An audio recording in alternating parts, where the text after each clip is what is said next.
My wife came home from girls' night, bragging about a rich new man. I replied, "Sounds great." Then I found out the new man was a married politician and tipped off a gossip columnist.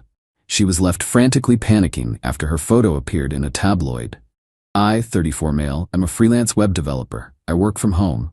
My life is quiet, ordered. I like it that way. My wife, Jean, 32, is an event planner. Her life is not quiet. It's a whirlwind of galas, fundraisers, and what she calls essential networking, which mostly seems to involve expensive cocktails and gushing over people with more money than taste. We've been married for 7 years. The first 4 were good. The last 3 have felt like a slow, painful separation of orbits. I'm the stable planet, and she's a comet, swinging by occasionally to refuel before heading back out into the glittering void. Last Tuesday, she came home well after midnight. I was in the living room, debugging some code, nursing a lukewarm tea. The front door clicked open, and she practically danced in, buzzing with an energy I hadn't seen directed at me in years. She was wearing a new dress, a slinky emerald green thing that must have cost a fortune. "Oh my God, Ethan, you are not going to believe the night I had," she said, dropping a ridiculously small, ridiculously expensive handbag on the counter. I took a sip of my tea. Did the caterer finally use the right shade of napkins?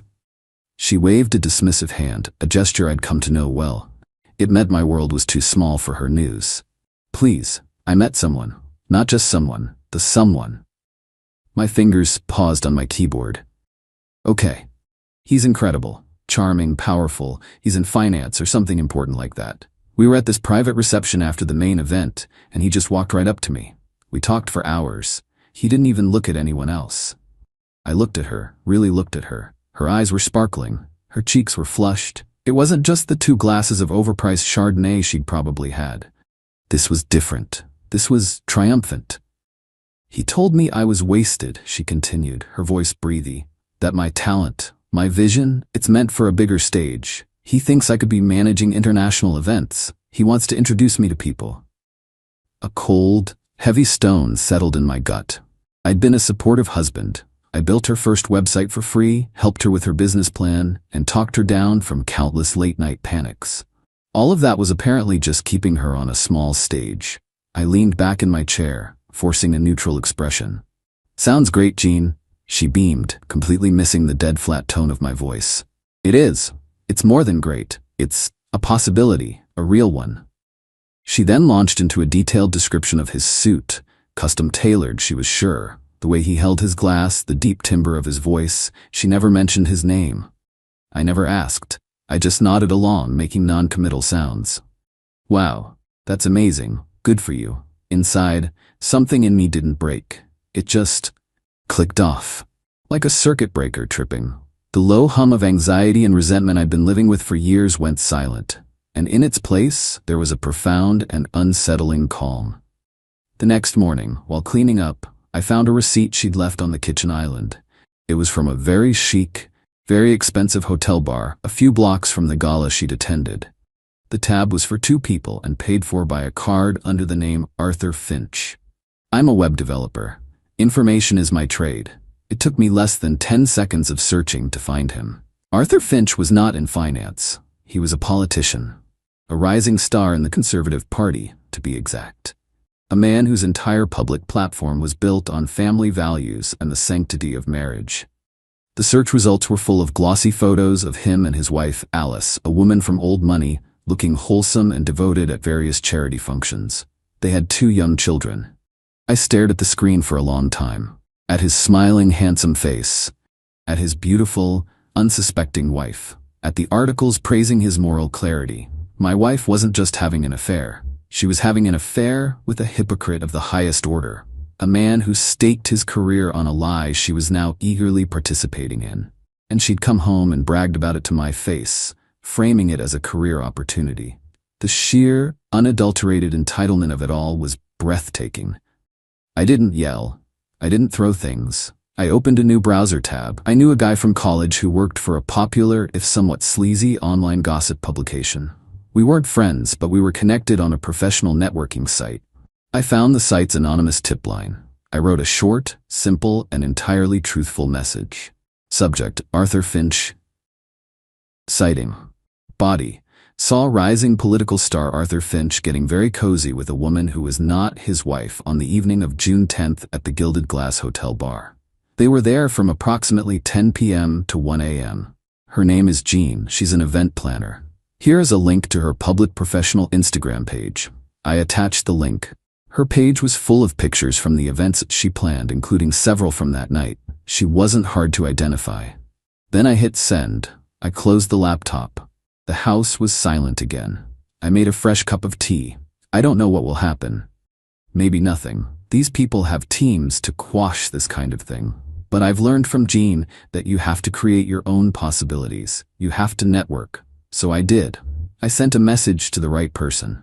Now I wait, and I watch the stage she was so desperate to be on. Update 1. It's been a week of profound Arctic silence. The gossip site story dropped on Friday. It was a small, suggestive piece, just enough to light a fuse. Jean's panicked reaction was exactly what I expected. Denial, then accusation, then demands for me to fix it. When I refused, telling her, "This is your mess, Jean," the look on her face was one of pure, uncomprehending shock. The idea that I wouldn't leap to her rescue was alien. The atmosphere in the house has been unbearable. She alternates between ignoring me completely and having furious, whispered phone calls in the guest room. I can tell from the one-sided conversations that Arthur has cut her loose. The bigger stage is already a bust. She tried tears, telling me I was being cruel. I just told her that I was going to speak to a lawyer. That stopped the crying instantly. The battle lines have been drawn. Update 2. I had my consultation with a divorce attorney this week. Her name is Miss Anne. She's sharp, no nonsense, and didn't flinch when I laid out the whole story. She also gave me a harsh dose of reality. "Your anonymous tip was a bold move, Mr. Evans," she said, her fingers steepled. "But don't mistake a gossip column for a legal victory. A contested divorce is a marathon, not a sprint. It's going to be expensive, it's going to be ugly, and your wife will likely try to paint you as the villain. Be prepared." She was right. 2 days ago I was served. Jean has hired a lawyer, a man named Mr. Gerald, from a notoriously aggressive family law firm. The initial letter was full of boilerplate about an irretrievable breakdown of the marriage. The real war has begun, and it's a war of paper and money. Miss Anne's retainer fee made my stomach clench. This isn't a simple, clean break. This is going to cost me. Jean is still living in the house, and it's hell. We are ghosts in the same space. The air is thick with her resentment. She started leaving passive-aggressive notes. One on the counter this morning read, "Some of us are trying to deal with the fallout of a sabotaged career. Must be nice to just sit at your computer all day." I'm documenting everything on Miss Anne's advice. Every note, every hostile text. I'm already exhausted, and we've barely even started. Update 3. 3 months. 90 days of cold silence, mounting legal bills, and a slow, grinding war of attrition. Miss Anne was right, this is a marathon from hell. The discovery phase is underway. Mr. Gerald, Jean's lawyer, is playing hardball. He's trying to bury me in paperwork, demanding years of my freelance business records, trying to argue that I've hidden assets. It's a classic intimidation tactic designed to make me bleed money and energy. The biggest bombshell dropped last month. Mr. Gerald filed an official claim on Jean's behalf. It's a work of pure fiction. It alleges a pattern of emotional abuse and controlling behavior from me. It claims I was systematically isolating her and sabotaging her professional ambitions. And the punchline, she is demanding sole possession of the house my pre-marriage savings paid the down payment on, and significant spousal support due to the devastating emotional distress and career damage she has suffered. Reading that document was an out-of-body experience. It was my life, twisted into a grotesque parody. When I showed it to Miss Anne, she just nodded grimly. "I expected this," she said. "Now we fight back." On her advice, I began methodically gathering financial evidence. For years, I've been the one to collect the mail. I started opening her credit card statements and bank statements that came to our shared address. It felt like a violation, but Miss Anne assured me that documenting marital lifestyle and expenditures was standard procedure. The statements painted a clear picture. Thousands of dollars spent on clothes, dinners, and hotel bars she never told me about. It was a secret life, funded by our shared finances. But the real turning point came from the escalating tension in the house. Jean has become more brazen, more hostile. Last week, I came downstairs to find her yelling at someone on the phone. He thinks he can just sit there in his little office while my life burns down, she shouted. He has no idea what's coming for him. Her open hostility was making me genuinely uneasy. I felt like a prisoner in my own home. That night, after she'd gone out, I did something I never thought I'd do. I bought a small, high-quality security camera. I didn't hide it in a smoke detector. I placed it on the bookshelf in the living room, partially obscured by a photo frame. It was a common area. I told myself it was for my own protection, to have a record if she ever escalated from verbal hostility to something else. I checked the laws in my state. One-party consent for recording audio. It was a desperate, defensive move. I felt sick doing it. This wasn't a clever gambit. This was the pathetic, ugly reality of my marriage's end. Update 4. The camera sat on that shelf for 5 weeks, recording nothing but silence and the mundane movements of two people avoiding each other. I almost took it down. And then, one rainy Saturday afternoon, I hit the jackpot. Jean was on a long video call with her best friend, Doris. They thought they were alone in the house. I was in my office, headphones on, but the camera was rolling. I reviewed the footage later that night. My hands were shaking. Jean, swirling a glass of wine, was venting. "Mr. Gerald says we just have to stick to the script," she said, her voice dripping with venom. "I'm the victim. Ethan is the jealous, controlling monster who couldn't handle my success. It's perfect. The judge will see a poor, broken woman and a man who drove her to it." Doris asked, "But what about, Arthur?" Jean laughed, a cold, ugly sound. "Arthur was a mistake, but he's the key. Mr. Murray, Gerald says we frame the whole thing as a cry for help. A moment of weakness from a woman desperate to escape an abusive marriage. Honestly, who's the court going to believe? Me, or the quiet, creepy guy who probably leaked the story himself?" She took a long sip of wine. "If I play this right, I get the house, I get his money, and I get to start over. He'll be paying for my emotional distress for years. It's the only way I'm going to get through this." I had it. Not a full confession of the affair, but something better. A clear, undeniable statement of her intent to commit perjury and defraud the court by feigning an abuse narrative to win assets in the divorce. I sent the video file to Miss Anne with a one-sentence email. "I think this might be useful." There was no dramatic courtroom showdown. That's not how it works. Miss Anne simply had the relevant 90-second portion of the video transcribed. She attached the transcript to a formal settlement offer and sent it to Mr. Gerald. The letter was polite, professional, and utterly devastating. It stated that if Miss Evans's claim of emotional abuse was not immediately and permanently withdrawn, we would be submitting the transcript and the accompanying video file as rebuttal evidence and filing a motion to have her sanctioned for making a fraudulent claim. A week of silence followed. I was a wreck, imagining all the ways Mr. Gerald could spin this. Then Miss Anne called. "Mr. Gerald would like to discuss the settlement," she said, a hint of steel in her voice. "His client's position has become significantly more flexible." The negotiation was tense and conducted entirely through the lawyers. Mr. Gerald tried to bluff, calling my evidence a desperate, illegal recording.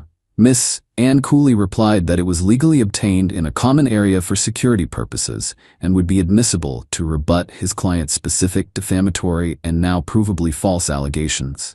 He had no counter. His client had been caught red-handed planning to lie under oath. The final deal was brutal. Jean had no choice but to accept. She had to withdraw all claims of abuse. She would receive no alimony. She would make no claim on the house or my business assets. She had 30 days to vacate the property. My hard-won, nerve-shredding victory. Final update. It's been a full year since I sent that fateful anonymous tip. It's been 6 months since Jean walked out of the house for the last time, not with a dramatic flair, but with the quiet, defeated energy of a gambler who has lost everything on a single bad bet. The divorce was finalized. Selling the house took longer than I expected, but it's done. The entire chapter is legally and financially closed. The fight was longer, uglier, and cost me more in legal fees and sleepless nights than I ever could have imagined. It wasn't a clean, satisfying checkmate. It was a muddy, bloody war of attrition that I barely won. Arthur Finch's political career is over. He and his wife went through a scorched earth divorce that was briefly the talk of the town. He's a footnote now. Jean, from what I've heard through mutual acquaintances, had a complete breakdown after the settlement. She had to move back in with her parents for a while. The last I heard, she was working an administrative job at a dental office and living in a small apartment. Her ambitions, her bigger stage, all of it evaporated. She wasn't destroyed by a villain, she was simply left with nothing but the consequences of her own choices. And me? I moved into a new apartment that I love. It's smaller than the house, but it's peaceful. The quiet isn't tense anymore. It's just quiet. I'm still in therapy, working through the anger and the bitterness. I don't celebrate what I did. The camera still feels like a sad, necessary evil. It wasn't a moment of heroic genius, it was a last resort. I don't feel like a hero. I feel like a survivor. The revenge wasn't the goal. The goal was to not be erased, to not be bankrupted by lies. The victory doesn't feel triumphant. It feels like silence after a very long, very loud storm. And for a common man like me, that's more than enough.